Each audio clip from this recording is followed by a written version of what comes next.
হজরতুল আল্লাম শহীদ মরহুম আল্লামা দেলোয়ার হোসেন সাঈদী রহিমাহুল্লাহ ওনার স্মৃতি বিজড়িত আজকের এই ঐতিহাসিক প্যারেড ময়দানের তাফসিরুল কোরআনের প্রোগ্রামে সব আছে। স্টেজ আছে, শ্রোতা আছে, প্যান্ডেল আছে, মিডিয়া কাভারেজ আছে, কিন্তু আমাদের কলিজার টুকটাটা আমাদের মাঝে নাই।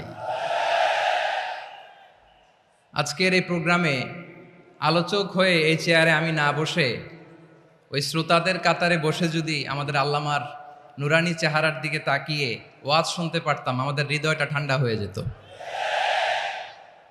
আমাদের তৃষ্ণার্ত হৃদয় শান্ত হতো। সব আজকে আছে, কি যেন নাই, ঠিক কিনা বলেন? আল্লাহ তাআলা প্রতি 100 বছরে একজন মুজাদ্দিদ পাঠায়, প্রতি 100 বছরে একজন মুজাদ্দিদ, যিনি সমাজকে সংস্কার করেন। আল্লামা দেলোয়ার হোসেন সাঈদী রহিমাহুল্লাহ ছিলেন তেমন একজন মুজাদ্দিদ। চিৎকার করে বলেন ঠিক কিনা? উনি শিরক বিদআতের আস্তানাকে তছনছ করে দিয়েছেন, তাওহীদের বাণীকে সমুন্নত করেছেন, গণমানুষের কাছে তাফসিরুল কোরআনকে জনপ্রিয় করেছেন। আজীবন তিনি ইসলামকে বিজয়ী শক্তি হিসেবে দেখার স্বপ্ন দেখতেন।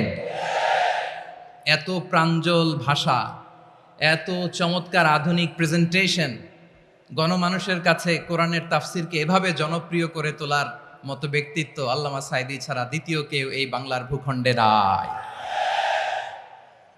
এই যে তাফসিরুল কোরআন, এই যে টার্মিনোলজি, এই টার্মটাই উনি আসলে জনপ্রিয় করেছেন। আমরা আগে জানতাম না যে এভাবে তাফসির করা যায়, এভাবে scientific indications of the Holi কোরআনকে মানুষের কাছে পেশ করা যায়, এভাবে এত জীবন ঘনিষ্ঠ করে, এত ইন্টারেক্টিভ করে কোরআনের কথাগুলো মানুষের কাছে উপস্থাপন করা যায়। উনি অন্যায়ের বিরুদ্ধে সবসময় সোচ্চার ছিলেন, প্রতিবাদী কণ্ঠস্বর ছিলেন। ওনার আলোচনা শুনলে দেহের রক্ত টকবক করে ফুটতে থাকতো। আল্লাহু আকবার, আল্লাহু আকবার, আল্লাহু আকবার। He was a strong mouthpiece of Islamic revivalism. Islamic জাগরণের স্ট্রং মাউথপিস ছিলেন আল্লামা সাঈদী রাহিমাহুল্লাহ। অনেক দোয়া পেয়েছেন, আমরা পড়েছি, এমন জীবন তুমি করিবে গঠন, মরণে হাসিবে তুমি, কাঁদিবে ভুবন। গোটা বিশ্বকে তিনি কাঁদিয়েছেন। আল্লামা যখন ইন্তেকাল করলেন, আমি তখন মালয়েশিয়া থেকে যুক্তরাষ্ট্রে একটা কনফারেন্সে যোগ দিতে যাচ্ছি, কাতার এয়ারলাইন্সে। মালয়েশিয়া থেকে দোহাতে নামলাম। দোহায় যখন আমার ট্রানজিট, তখন শুনতে পেলাম যে আল্লামা বিদায় নিয়েছেন। সোশ্যাল মিডিয়ায় শুনে বিশ্বাস করতে পারলাম না। মুহূর্তের মধ্যেই মাসুদ সাঈদী ভাইকে মেসেজ করলাম, উনি কোনো উত্তর দিতে পারলেন না। মাসুদ ভাইয়ের সাথে যখন কোলাকুলি করি, আমাদের শামীম ভাইয়ের সাথে যখন কোলাকুলি করি, মনে হচ্ছে আল্লামা সাঈদীর ঘ্রাণ পাই। শরীরটা লিটারালি কাঁপছিল, নিজেকে মানাতে পারছিলাম না, বিশ্বাস করতে পারছিলাম যে আসলে আল্লামা বিদায় নিয়েছেন। ইন দ্য মিন টাইম আমার সেকেন্ড ফ্লাইট, দোহা টু নিউ ইয়র্ক, 12 ঘন্টার ফ্লাইটে উঠলাম। ইন্টারনেট থেকে বিচ্ছিন্ন হলাম। নামার পরে শুনলাম আল্লাহু আকবার, যেখানে ওনাকে কবরস্থ করার কথা ছিল সেখানেও কবর দিতে দেয়া হয় নাই। ছবিগুলো দেখতে লাগলাম, হাসিমাখা মুখ, হাসিমাখা নিথর দেহটা, মরণে হাসিবে তুমি, কাঁদিবে ভুবন। From east to west, from north to south, the entire globe, গোটা বিশ্ব ওনার জন্য কেঁদেছে, গোটা বিশ্ব কেঁদেছে। কাবার গিলাফ ধরে ধরে মানুষ চিৎকার করেছে। এর চেয়ে শ্রেষ্ঠ মৃত্যুকার হতে পারে? আমাদের আল্লামার আর কি পাওয়ার ছিল বলেন? আর কি পাওয়ার ছিল? কুল্লু নাফসিন যায়িকাতুল মাউত, যারাই দুনিয়াতে আসবে তারা ইন্তেকাল করবে, এটা আমরা মেনে নেই, এটা আমরা জানি। কিন্তু অবাক করা বিষয় হচ্ছে, আমরা আজও জানি না আমাদের আল্লামার মৃত্যু কি স্বাভাবিক হয়েছে নাকি এটা পরিকল্পিত মেডিকেল কিলিং ছিল। এটা যে পরিকল্পিত মেডিকেল কিলিং ছিল, এটা ধারণা করার পেছনে অনেক কারণ আছে।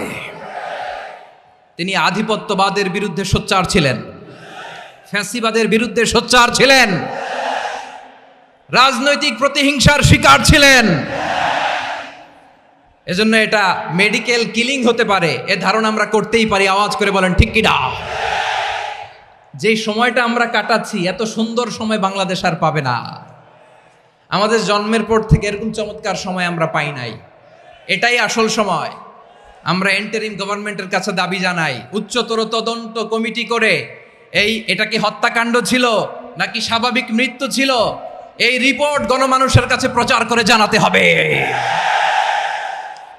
এই দাবির সাথে কি সবাই আপনারা একমত? কারা কারা একমত হাত তুলে দেখান। আমার প্রিয় ভাইয়েরা, প্রিয় চট্টলাবাসী, আল্লাহ তাআলা তার এই মুখলেস গোলামকে তার জান্নাতুল ফেরদাউসের মেহমান হিসেবে কবুল করুক, তার জীবনের সকল খেদমাগুলোকে কবুল করুক, জান্নাতুল ফেরদাউসের আলা মাকামে তাকে মেহমান হিসেবে কবুল করুক। আল্লামা শহীদ দেলোয়ার হোসেন সাঈদী রাহিমাহুল্লাহ, উনি ছাড়াও এই ঐতিহাসিক ময়দানে কথা বলেছেন আল্লামা লুৎফুর রহমান রাহিমাহুল্লাহ। চলে গিয়েছেন আমাদেরকে ছেড়ে। তিনি বলতেন, ইনশাল্লাহ মিজান আবার আসবে। হুজুর আমি তো আসলাম, আপনি তো আমাদেরকে ছেড়ে চলে গেলেন। আল্লাহু আকবার, আল্লাহু আকবার, আল্লাহু আকবার। গলায় কোনো সুর ছিল না, সুর দিয়ে কথা বলতেন না, কিন্তু এত চমৎকার শব্দের বুনন, এত চমৎকার প্রেজেন্টেশন, এত চমৎকার ভাবে ঐতিহাসিক বর্ণনাগুলো তিনি উপস্থাপন করতেন। মন্ত্রমুগ্ধ হয়ে আমরা আল্লামা লুৎফুর রহমানের কথা শুনেছি। আমরা হযরতুল আল্লাম লুৎফুর রহমান রাহিমাহুল্লাহর জন্য এই বিশাল ময়দান থেকে দোয়া করছি, আল্লাহ তাআলা তুমি তোমার এই খাদেমকে জান্নাতের মেহমান হিসেবে কবুল করে নাও। আরো অনেক আল্লামারা এখানে কথা বলেছেন, বিশেষ করে বাইতুল শরফের মরহুম পীর সাহেব হুজুর থেকে শুরু করে আরো যারা যারা তারকাতুল্য ওলামায়ে কেরাম এই চট্টগ্রামের ময়দানে কথা বলেছেন, আলো ছড়িয়েছেন। আমরা এই লক্ষ লক্ষ তাওহীদি জনতাকে নিয়ে তাদের জন্য দোয়া করছি, আল্লাহ তাআলা ওনাদের জীবনের সকল ভুল ত্রুটি ক্ষমা করে দিয়ে তাদেরকে জান্নাতুল ফেরদাউসের মেহমান বানিয়ে নিক।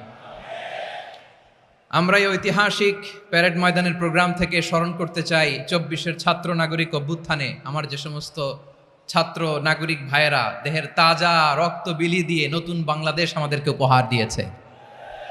বিশেষ করে আপনাদের এই চট্টগ্রামের শহীদ ফয়সাল, শহীদ ওয়াসিম সহ সকল শহীদকে আল্লাহ তাআলা কবুল করুক। আমরা সবাই পড়ি আমিন। প্রিয় ভাইয়েরা, আমি নগণ্য একজন কোরআনের ছাত্র, এত বিশাল মঞ্চে এত বড় প্ল্যাটফর্মে কথা বলা আমার জন্য সাজে না। তারপরও আমাদের মুরব্বীরা আমাদের ডানে বায়ে বসে আছেন, ওনাদের আদেশ ক্রমে, ওনাদের অনুমতি ক্রমে কিছু কথা আজকের এই ঐতিহাসিক প্রোগ্রামে আপনাদের সামনে উপস্থাপন করার চেষ্টা করব। ওমা তৌফিক ইল্লা বিল্লাহ।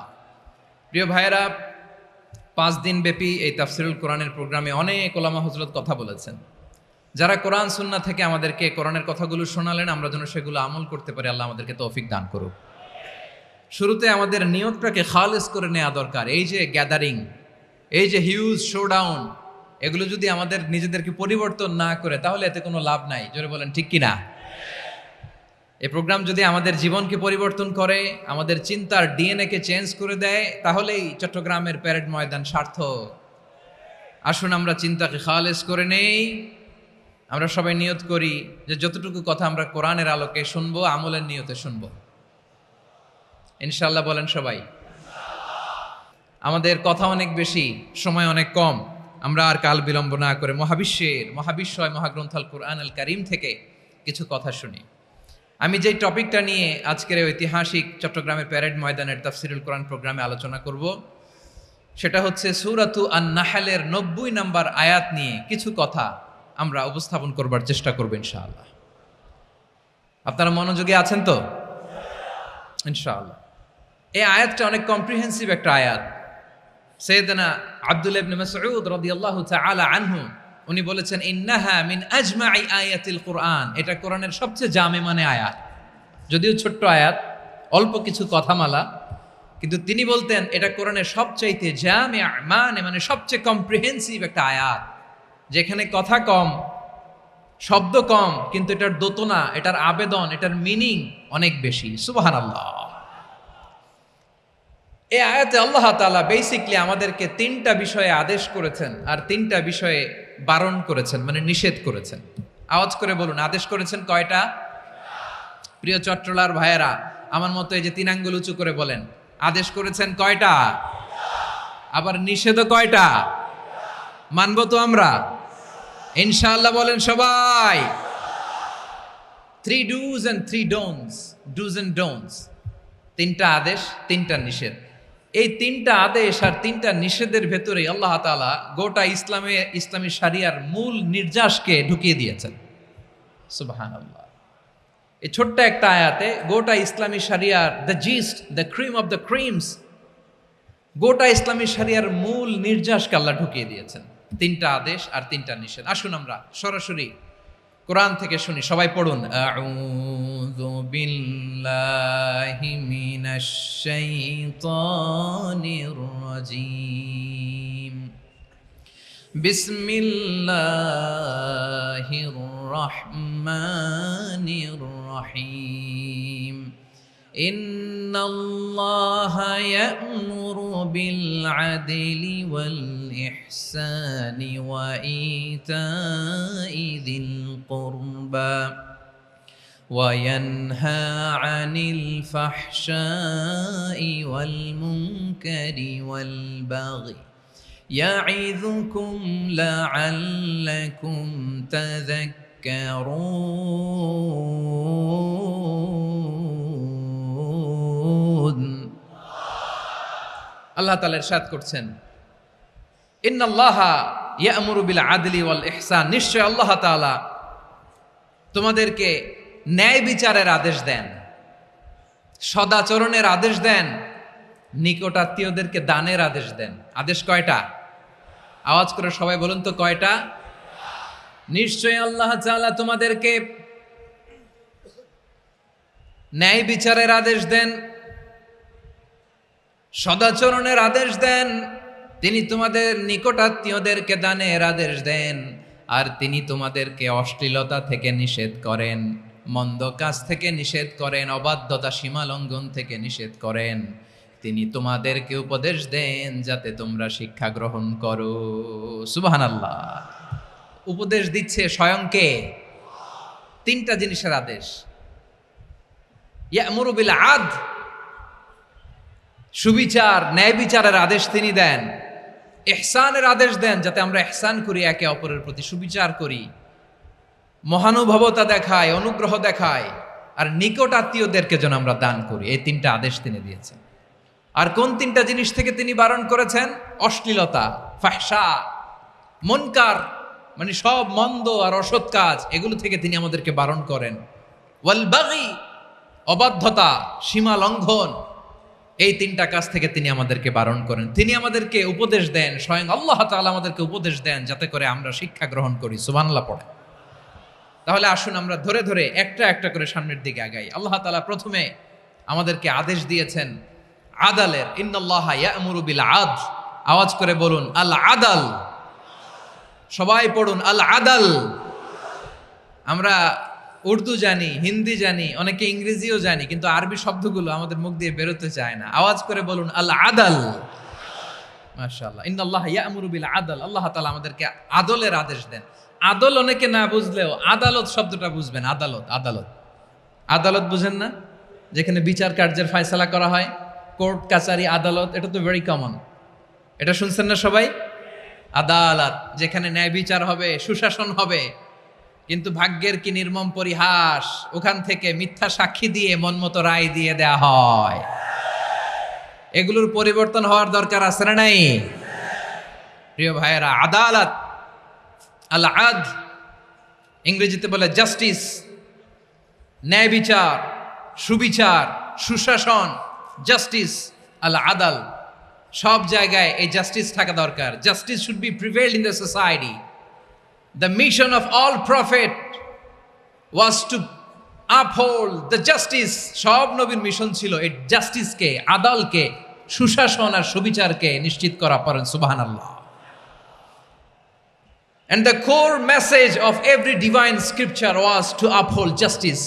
পৃথিবীর সব আসমানি কিতাবের মূল শিক্ষা ছিল এই জাস্টিসকে সমাজে এনশিওর করা, সুবিচার, সুশাসনকে এনশিওর করা। তাহলে প্রিয় ভাইরা, আমরা বুঝতে পারলাম আল আদল শব্দের মানে হচ্ছে ইনসাফ বা সুবিচার বা ন্যায় বিচার। এটা হচ্ছে একটা general meaning, very general meaning. আপনি যদি ইন ডেপথ বুঝতে চান, আরো ভেতরে যান, তাহলে আদল মানে হচ্ছে সমন্বয়, আদল মানে হচ্ছে ভারসাম্য, ব্যালেন্স, আদল মানে হচ্ছে মধ্যম পন্থা। সুবহানাল্লাহ পড়েন। কারণ সব সময় সমান সমান হইলেই সুবিচার হয় না। কথা কি বুঝতেছেন? ইসলামের দ্য কনসেপ্ট অফ আদল, এটা এমন আদল, এটা সব সময় সমান সমান নয়। যখন সমান সমান দেয়া দরকার, ইসলাম সমান সমান দেয়। যখন ব্যালেন্স করা দরকার, চেক এন্ড ব্যালেন্স, সমন্বয়, ভারসাম্য করা দরকার, তখন ইসলাম ভারসাম্য করে দেয়। এটার নাম আদল। সুবহানাল্লাহ। সহজ করে আপনাদেরকে বুঝাই। যেমন ধরুন, একটা পরিবারের 3 জন সদস্য, স্বামী, স্ত্রী আর সন্তান। তাদের সকালবেলার ব্রেকফাস্টে স্বামীর, সকালের নাস্তায় স্বামীর 3টা রুটি লাগে, স্ত্রীর 2টা লাগে, আর সন্তানের 1টা রুটি লাগে। এখন আমি যদি সমান সমান করে আদল করতে চাই, সবাইকে যদি 3টা করে রুটি দেই, তাহলে স্বামী বেচারার জন্য ঠিক আছে? কি বলেন? কথা কি বুঝতেছেন না কষ্ট হয়ে যাচ্ছে?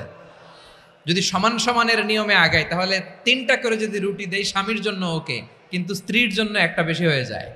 আর সন্তানের জন্য কয়টা বেশি হয়? আচ্ছা, এই তো বুঝতেছেন, মাশাআল্লাহ। আচ্ছা, 2টা করে যদি সবাই রে দেয় সমান সমান নীতিতে, তাহলে স্ত্রীর জন্য, স্ত্রী বেচারির জন্য ঠিক আছে, কিন্তু স্বামীর কয়টা কম পড়ে? আর সন্তানের বেশি হয়ে যায় কয়টা? আচ্ছা, সমান সমান নীতিতে সবাইকে যদি সকালের নাস্তার জন্য 1টা করে রুটি দেই, সন্তানের জন্য ঠিক আছে, কিন্তু স্ত্রী বেচারির কম পড়ে কয়টা? স্বামীর কম পড়ে কয়টা? 2টা। কথা কি বুঝতেছেন? আর আমি যদি স্বামীকে দেই 3টা, স্ত্রীকে দেই 2টা, আর সন্তানকে দেই 1টা, তাহলে কারো অপচয় হবে না। যার যতটুকু দরকার ঠিক ততটুকুই কাজে লাগবে। চিল্লায় বলেন ঠিক কিনা? এটাই হচ্ছে ইসলামের আদল, যেখানে যার যতটুকু দরকার তাকে সেখানে ঠিক ততটুকু দিয়ে দেওয়ার নামই হচ্ছে আদল। চিল্লায় পড়েন আল্লাহু আকবার। রব্বুল আলামিন বলেন, ইউসিকুমুল্লাহু ফি আওলাদিকুম লিযযাকারি মিসলু হাযযিল উনসায়াইন। আল্লাহ তোমাদেরকে ওসিয়ত করেন, তোমাদেরকে আদেশ দেন, উত্তরাধিকার সম্পদ যখন বন্টন হবে, ছেলেরা যতটুকু পাবে, মেয়ে পাবে তার অর্ধেক। সুবহানাল্লাহ বলেন। দেখেন, ছেলে যদ্দূর, মেয়ে অর্ধেক, ছেলে ডবল পাবে। আপাত দৃষ্টিতে মনে হয় এখানে অবিচার হয়েছে, কিন্তু আসলে কি অবিচার হয়েছে? আপনি বিয়ের ক্ষেত্রে যান, ওইখানে আবার ছেলে মোহরানা দেয়, মেয়ে সেখানে মোহরানা পায়। তাহলে চেক এন্ড ব্যালেন্স, ভারসাম্য, ব্যালেন্স, মধ্যম পন্থা এখানে আছে না নাই? এটাই হচ্ছে ইসলামের আদল। আল্লাহ তাআলা এই আদলের আদেশ দিয়েছেন, সুবিচার, ন্যায় বিচার, সুশাসন এবং ভারসাম্যের আদেশ দিয়েছেন। প্রিয় ভাইয়েরা, একটি শান্তিময় সমাজ, একটা সমৃদ্ধ সমাজ, একটা মানবিক সমাজ যদি আমরা পেতে চাই, এই আয়াতের মধ্যে যতগুলো পয়েন্ট আছে সবগুলোর বাস্তবায়ন লাগবে। কথা বুঝতে পেরেছেন? বলেন, আওয়াজ করে বলেন, আমরা একটা শান্তির সমাজ চাই কি চাই না? আমরা একটা সমৃদ্ধ বাংলাদেশ চাই কি চাই না? আমরা একটা মানবিক বাংলাদেশ চাই কি চাই না? এই আয়াতে আল্লাহ তাআলা একটা মানবিক সমাজের রূপরেখা টেনেছেন। তার প্রথম কথা হচ্ছে, ইন্নাল্লাহা ইয়ামুরু বিল আদল। আল্লাহ তাআলা তোমাদেরকে আদলের নির্দেশনা দেয়, সুবিচার, সুশাসনের নির্দেশনা দেয়। যে সমাজে আদল থাকে না, সে সমাজে জুলুম মানুষের ঘাড়ে চেপে বসে। আদলের বিপরীত হচ্ছে জুলুম। আদলের বিপরীত কি? জুলুম বা জাউর, অত্যাচার, অবিচার, বৈষম্য। এই যে বৈষম্য বিরোধী ছাত্র আন্দোলন কমন পড়ছে? এই যে একজন সমন্বয়ক তো দেখা করলো আমার সাথে। জুলুম মানে হচ্ছে বৈষম্য। বৈষম্যের স্থান ইসলামে নাই, অবিচারের স্থান ইসলামে নাই, জুলুমের স্থান ইসলামে নাই। আল্লাহ তাআলা বলেন যে আমি জুলুমকে নিজের জন্য হারাম করেছি এবং তোমাদের জন্য হারাম করেছি। বিশ্বনবী ফরমান, আল্লাহ তাআলা বলেন হাদিসে কুদসিতে, ইয়া ইবাদি ইন্নী হারামতুয যুলমা আলা নাফসি ওয়া জাআলতুহু বাইনাকুম মুহাররামান ফালা তাযালামু। আমার গোলামেরা শোনো, নিশ্চয় আমি আল্লাহ তাআলা জুলুমকে আমি আমার উপরে হারাম করেছি, অনুরূপভাবে জুলুম করাকে তোমাদের উপরেও হারাম করেছি। ফলে ফালা তাযালামু, তোমরা একে অপরের সাথে জুলুম করো না।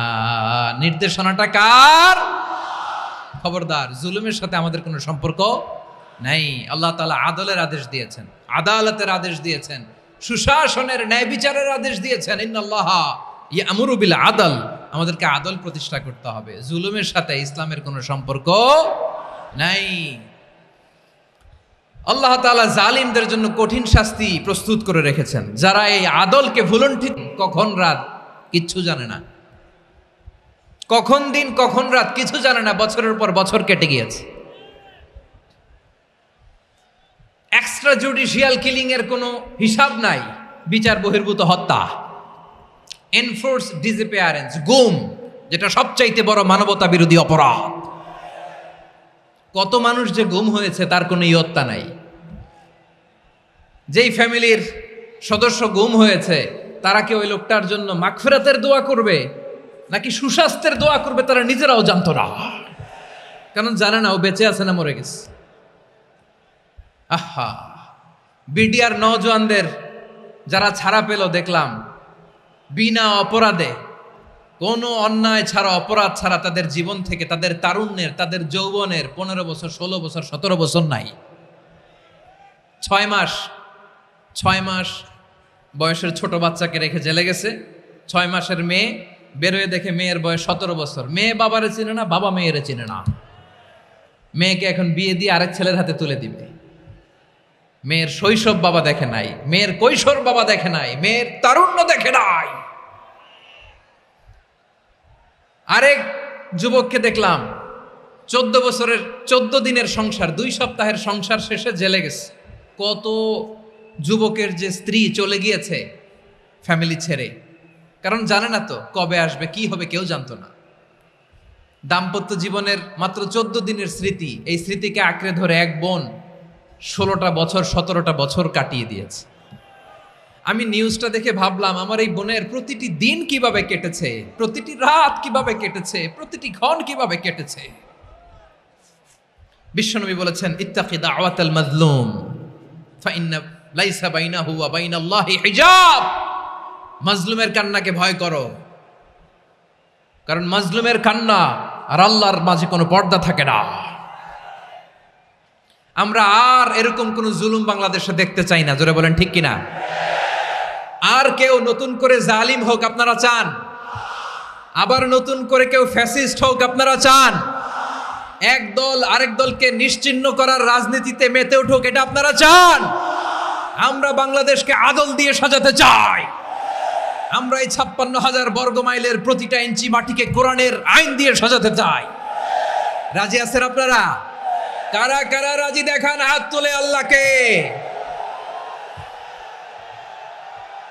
আমরা আর নতুন করে কেউ জালিম হোক এটা চাই না, নতুন করে আবার কেউ ফ্যাসিস্ট হোক আমরা চাই না, এক দল আরেক দলকে নিশ্চিহ্ন করার রাজনীতি করুক আমরা চাই না। আমরা সুশাসনের বাংলাদেশ চাই,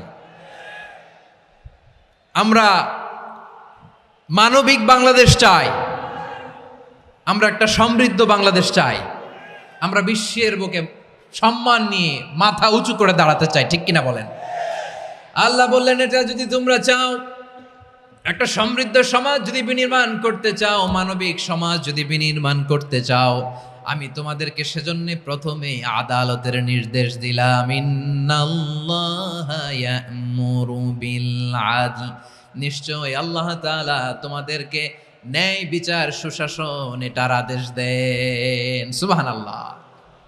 আদাল, ন্যায় বিচারের আদেশ আল্লাহ তাআলা কোরআনের বিভিন্ন আয়াতে দিয়েছেন। আল্লাহ তাআলা বলছেন, ইন্নাল্লাহা ইয়া'মুরুকুম আন তুআদ্দুল আমানাতি ইলা আহলিহা ওয়া ইযা হাকামতুম বাইনান নাসি আন তাহকুমু বিল আদল ইন্নাল্লাহা নি'ম্মা ইয়া'iযুকুম বিহি ইন্নাল্লাহা কানা সামিআন বাসীরা। আল্লাহ তাআলা বললেন, আল্লাহ আদেশ দিচ্ছেন, যে ব্যক্তি আমানতের হকদার তার হাতে তোমরা আমানত পৌঁছে দাও। আর যখন তোমরা বিচার কার্য করবে, বিচার ফয়সালা করবে, আদালতের সাথে করো। সুবহানাল্লাহ বলেন। ওয়া ইযা হাকামতুম বাইনান নাসি আন তাহকুমু বিল আদল, আদালতের সাথে করবা। আল্লাহ তাআলা বলেন, যারা জাজ হবে, বিচারক হবে, তাদের যদি বাদী বিবাদীর কারোর সাথে শত্রুতা থাকে, কারো সাথে যদি কোনো ধরনের রেষারেষি থাকে, আল্লাহ বলেন বিচার কার্য করতে যে ওই শত্রুতা রেষারেষির কারণে আদালতের বাইরে যে অবিচার করে বিচার করো না। ওয়ালা ইয়াজরিমান্নাকুম শানাআনু কওমিন আলা আল্লা তা'দিলু ই'দিলু হুয়া আকরাবু লিত্তাকওয়া ওয়াত্তাকুল্লাহা ইন্নাল্লাহা খাবীরুম বিমা তা'মালুন। খবরদার কোন জাতির প্রতি, কোন গোষ্ঠীর প্রতি, কোন গোত্রের প্রতি আক্রোশ যেন তোমাদেরকে ন্যায় বিচার থেকে দূরে সরিয়ে না দেয়, বরং আমি আল্লাহর আদেশ হলো ই'দিলু, তোমরা আদল করো, ন্যায় বিচার করো, সুবিচার করো, সুশাসন প্রতিষ্ঠা করো। হুয়া আকরাবু লিত্তাকওয়া, এটাই তাকওয়ার সবচেয়ে কাছাকাছি। সুবহানাল্লাহ বলেন। কোরআনের বিভিন্ন আয়াতে আল্লাহ তাআলা স্পেসিফিকলি ধরে ধরে বিচার করার সময় আমরা যেন আদল করি সেটা বলেছেন। কোরআনের কোন কোন জায়গায় আল্লাহ তাআলা এই আল আদ শব্দটা ব্যবহার করেছেন। আবার একই জিনিস ইনসাফ, সুবিচার, সুশাসন, ন্যায় বিচার, ন্যায় পরায়ণতা বুঝাতে আল্লাহ তাআলা কখনো কখনো আল কিসত শব্দটা ব্যবহার করেছেন। আওয়াজ করে সবাই বলুন আল কিসত। প্রিয় ভাইরা, সবাই আওয়াজ করে আমার সাথে সাথে বলুন আল কিসত। আল্লাহ তাআলা বলেন ওয়া ইন হাকামতা ফাহকুম বাইনাহুম বিল কিসতি ইন্নাল্লাহা ইউহিব্বুল মুকসিতিন। যখন তুমি বিচার করবে, বিশ্বনবীকে উদ্দেশ্য করে অ্যাড্রেস করে বললেন, নবী হে, ইহুদিরা কোনো বিষয়ে মীমাংসার জন্য যদি আপনার দরবারে আসে, যদি বিচার করতে হয়, খবরদার অবিচার করবেন না। ফয়সালা যেটা করবেন কিসতের সাথে করবেন, ন্যায় পরায়ণতার সাথে করবেন, কারণ ইন্নাল্লাহা ইউহিব্বুল মুকসিতিন, নিশ্চয় আল্লাহ রাব্বুল ইজ্জাত ন্যায় পরায়ণশীলদেরকে বড্ড ভালোবাসেন। সুবহানাল্লাহ বলেন। ন্যায় পরায়ণ লোকদেরকে আল্লাহ তাআলা বড্ড ভালোবাসেন। অন্য আয়াতে আল্লাহ তাআলা বলছেন وَنَضَعُ الْمَوَازِينَ الْقِسْطَ لِيَوْمِ الْقِيَامَةِ فَلَا تُظْلَمُ نَفْسٌ شَيْئًا। আমি কিয়ামতের দিন ন্যায় পরায়ণতার মানদণ্ড স্থাপন করব, যেটাকে আমরা মিজানের পাল্লা বলি। আল্লাহ বলেন ন্যায় বিচারের মানদণ্ড কিয়ামতের ময়দানে আমি আল্লাহ স্থাপন করব। সেদিন কারো প্রতি বিন্দু পরিমাণ, এক চুল পরিমাণ অবিচার করা হবে না, কোনো অবিচার করা হবে না। সেদিন সুশাসন হবে, সুবিচার হবে, ন্যায় পরায়ণতার সাথে বিচার হবে। আওয়াজ করে পড়েন আল্লাহু আকবার। তাহলে প্রিয় ভাইরা, যে তিনটি বিষয়ে আল্লাহ তাআলা আমাদেরকে আদেশ দিয়েছেন, তার প্রথমটা হচ্ছে আদালত, ইনসাফ, সুবিচার, ন্যায় বিচার। এটা আমরা চাই কি চাই না? বিশ্বনবী ন্যায় বিচার, ন্যায় পরায়ণতা, সুশাসন প্রতিষ্ঠিত করেন কি করেন নাই?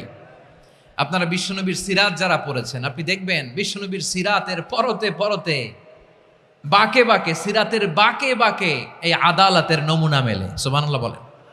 ছোট্ট একটা নমুনা রাসূল সাল্লাল্লাহু আলাইহি ওয়াসাল্লামের আসসিরা আল আতরা থেকে ছোট্ট একটা নমুনা আপনাদের খেদমতে এখানে উপস্থাপন করি। বিশ্বনবী সাল্লাল্লাহু আলাইহি ওয়াসাল্লাম মক্কা বিজয় করলেন ৮ম হিজরিতে।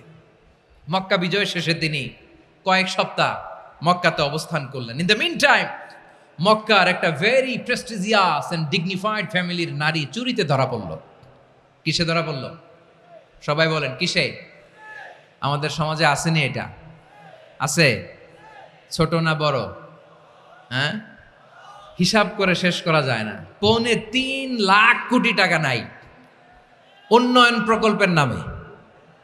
উন্নয়ন প্রকল্পের নামে ৩.৫ লাখ কোটি টাকা নাই।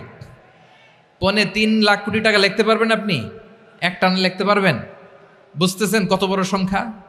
হ্যাঁ, বনু মাখজুমিয়া গোত্রের এক নারী মক্কায় চুরিতে ধরা পড়ল। বলেন তো চুরি করলে বিধান কি? কি কাটতে হবে? চুরির বিধান হলো হাত কেটে দাও। দাও সেটা গোপনে নয়, প্রকাশ্যে জনসম্মুখে হাত কেটে দাও। বনু মাখজুমিয়া গোত্রের নারী যখন চুরিতে ধরা পড়লো, সাহাবারা চিন্তায় পড়ে গেলেন। সবে মাত্র মক্কার লোকেরা কালিমা পড়ে মুসলমান হয়েছে, ইসলামের আইন কানুন তেমন জানে না, ইসলামী শরিয়ার সাথে বেশি পরিচিত নয়।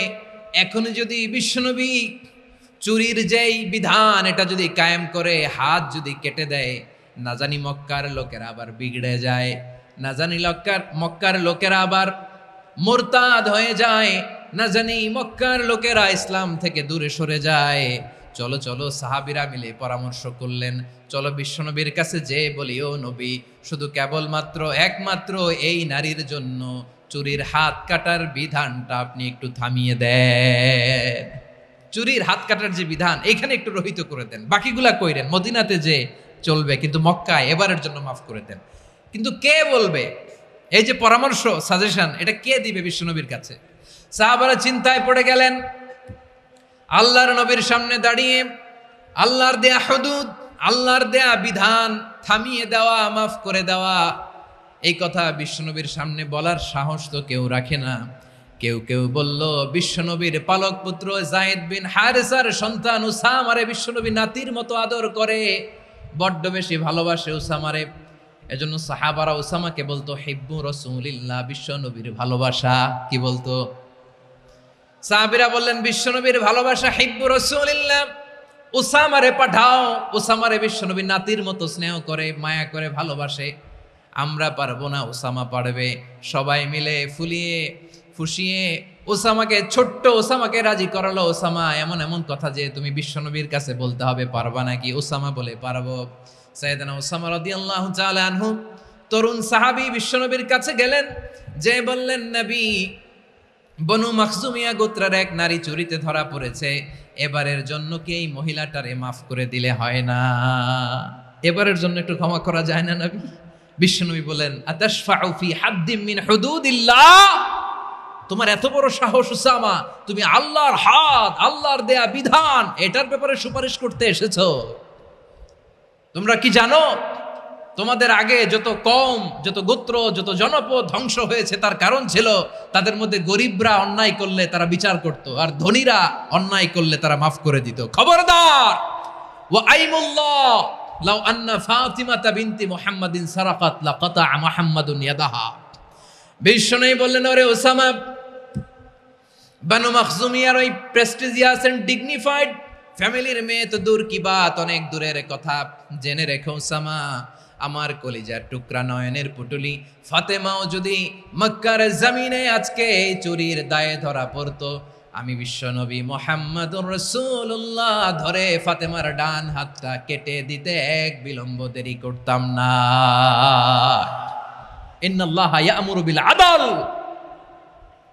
আমাদেরকে জাস্টিস শিখায় পশ্চিমারা, আমাদেরকে ইনসাফ শিখায়, আমাদেরকে সুশাসন শিখায়।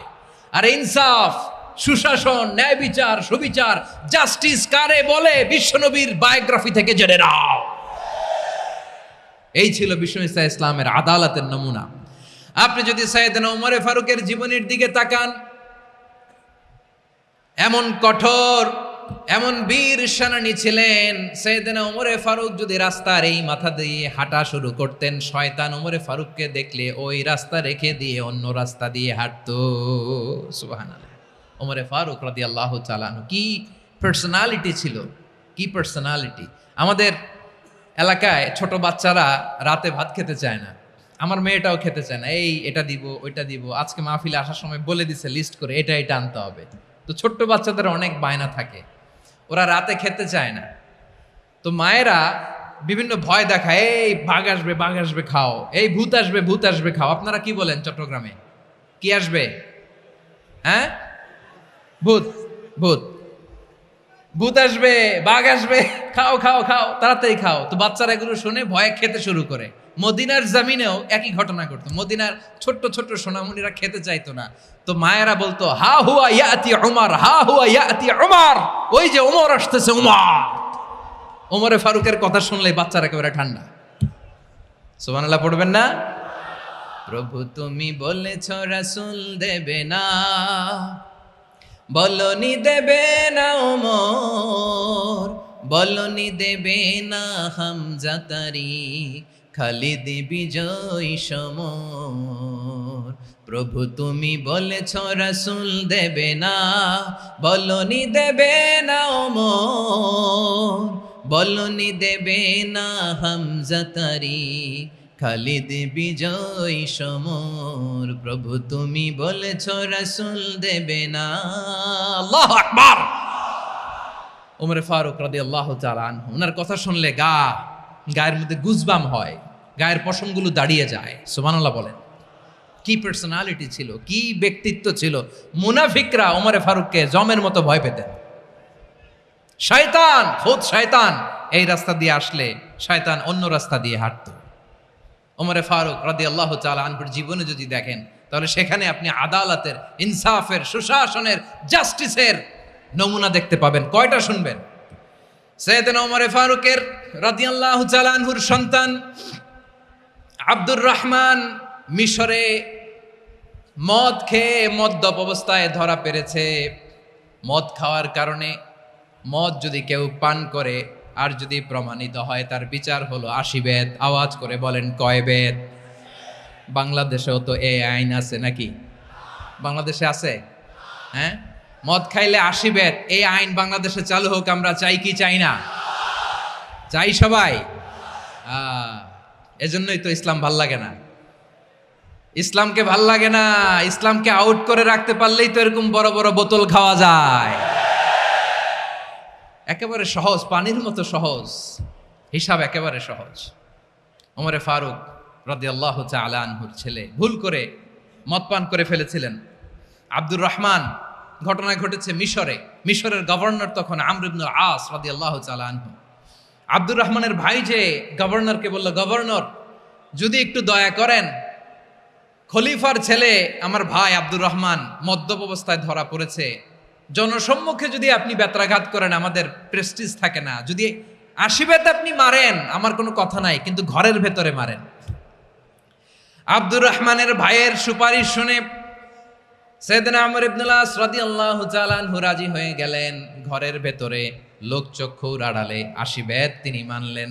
কিন্তু ঘটনাক্রমে এই কথা লুকিয়ে লুকিয়ে ঘরের ভেতরে 80 বেত মারার কথা সাইয়েদনা ওমর ফারুক মদিনা থেকে জানতে পারলেন। মদিনা থেকে তিনি ফরমান জারি করলেন, এই বিচার যেমনটি আমর ইবনুল আস আদায় করেছে, এটা প্রকৃতপক্ষে আদায় হয় নাই।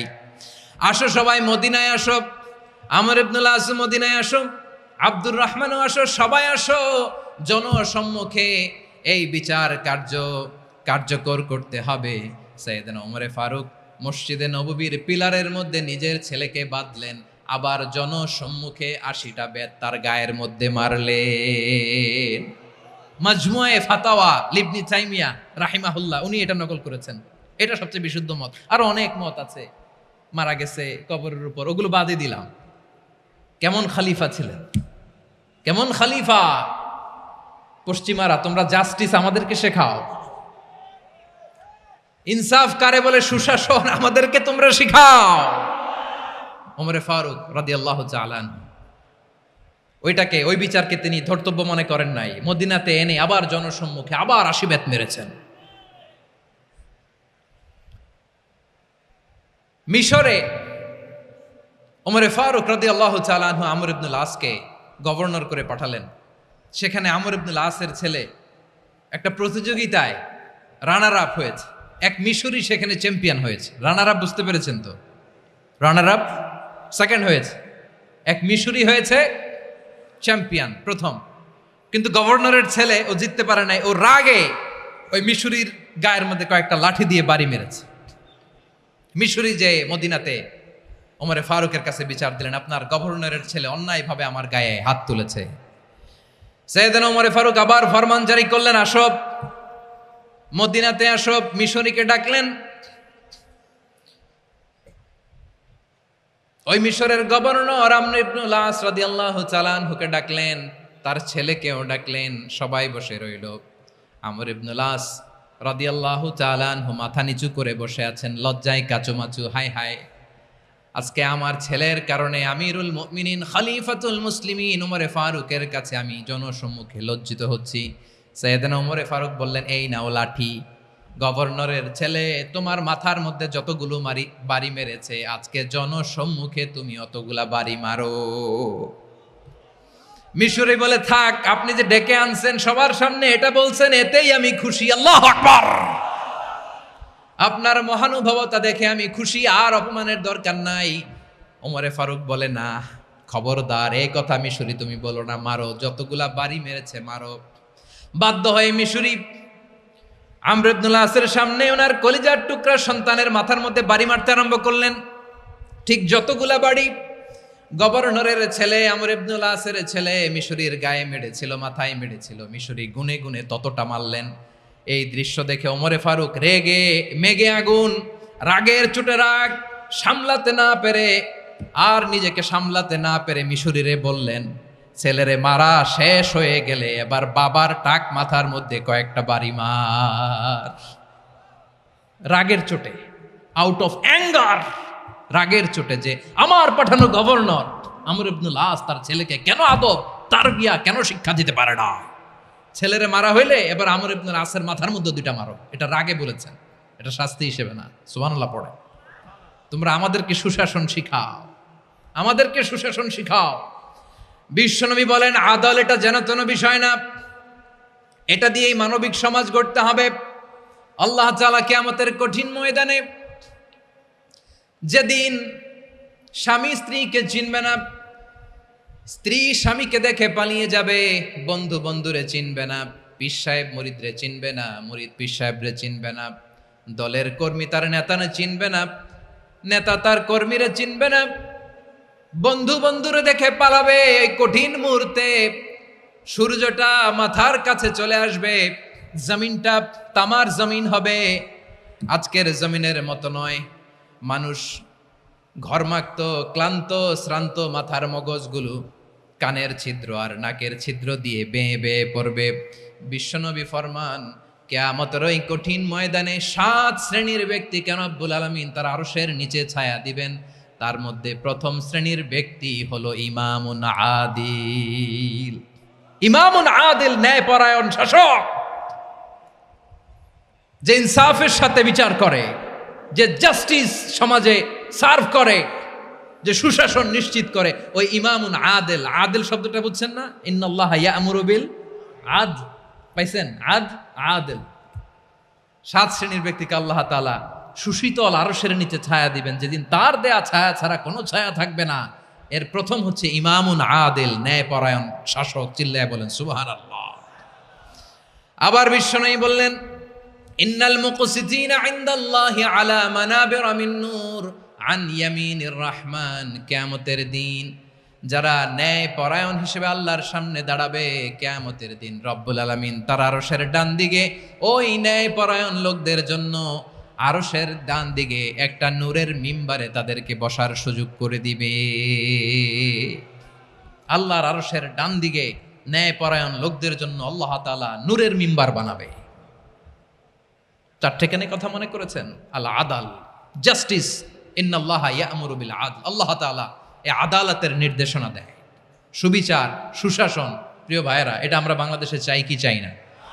এই যে অরাজকতা, এই যে অন্যায়, এই যে জুলুম, এই যে ইনকনসিস্টেন্সি সমাজের অসঙ্গতির প্রধান কারণ জাস্টিস নাই, সুবিচার নাই, সুশাসন নাই। শেষবারের মতো আওয়াজ করে বলেন তো, আমরা বাংলাদেশে আদল চাই কি চাই না? তাহলে প্রথম নির্দেশনা শেষ। আল্লাহ তাআলা তোমাদেরকে আদলের আদেশ দেন। এরপরে আল্লাহ বললেন আমি তোমাদেরকে ইহসানের আদেশ দেই। ইন্নাল্লাহা ইয়া'মুরু বিল আদলি ওয়াল ইহসান। আমি তোমাদেরকে যেমনি আদলের নির্দেশনা দেই, তেমনি ভাবে তোমাদেরকে ইহসানের নির্দেশনা দেই।